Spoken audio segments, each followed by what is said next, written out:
Hi hello ನಮಸ್ಕಾರ. ಕರ್ನಾಟಕದ ಪ್ರತಿಯೊಬ್ಬ ಪ್ರೇಕ್ಷಕರಿಗೆ ನಮಸ್ಕಾರ.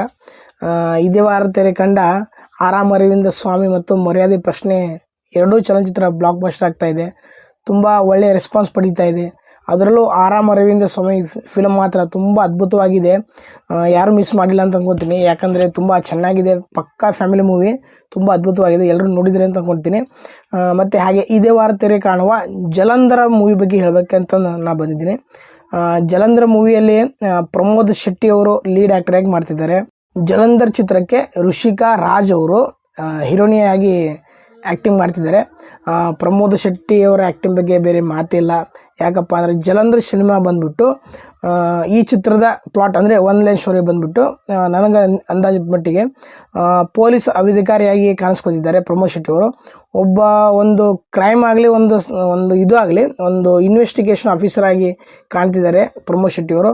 ತುಂಬ ಟ್ವಿಸ್ಟ್ ಸಖತ್ತಾಗಿದೆ. ಟ್ವಿಸ್ಟು ತುಂಬ ಅದ್ಭುತವಾಗಿದೆ.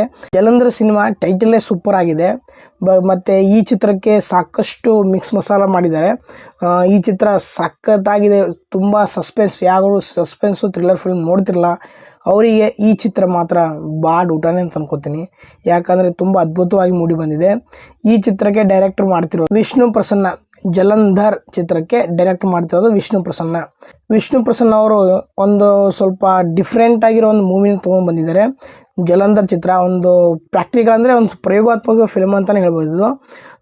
ಈ ಚಿತ್ರ ಇದೇ ವಾರ ತೆರೆ ಕಾಣುತ್ತೆ. ದಯವಿಟ್ಟು ಪ್ರತಿಯೊಬ್ಬ ಕನ್ನಡಿಗರು ನಾನು ಹೇಳೋದು ಏನಪ್ಪ ಅಂತಂದರೆ, ದಯವಿಟ್ಟು ಈ ಚಲನಚಿತ್ರವನ್ನು ಚಿತ್ರಮಂದಿರಕ್ಕೆ ಹೋಗಿ ನೋಡಿ ಅಂತ ಕೇಳ್ತೀನಿ. ಮತ್ತು ಬೇರೆ ಬೇರೆ ಚಲನಚಿತ್ರ ಬಗ್ಗೆ ರಿವ್ಯೂ ಮಾಡ್ತಿರ್ತೀನಿ. ದಯವಿಟ್ಟು ಚಾನಲ್ ಸಬ್ಸ್ಕ್ರೈಬ್ ಮಾಡಿ, ಹಾಗೆ ಬೆಲ್ ಐಕಾನ್ ಒತ್ತಿ. ನಿಮ್ಗೆ ಏನು ಅನಿಸುತ್ತೋ ಕಾಮೆಂಟ್ ಬಾಕ್ಸಲ್ಲಿ ಕಾಮೆಂಟ್ ಕೂಡ ಮಾಡಿ. ಜೈ ಹಿಂದ್, ಜೈ ಕರ್ನಾಟಕ, ಮತ್ತು ನಮಸ್ಕಾರ.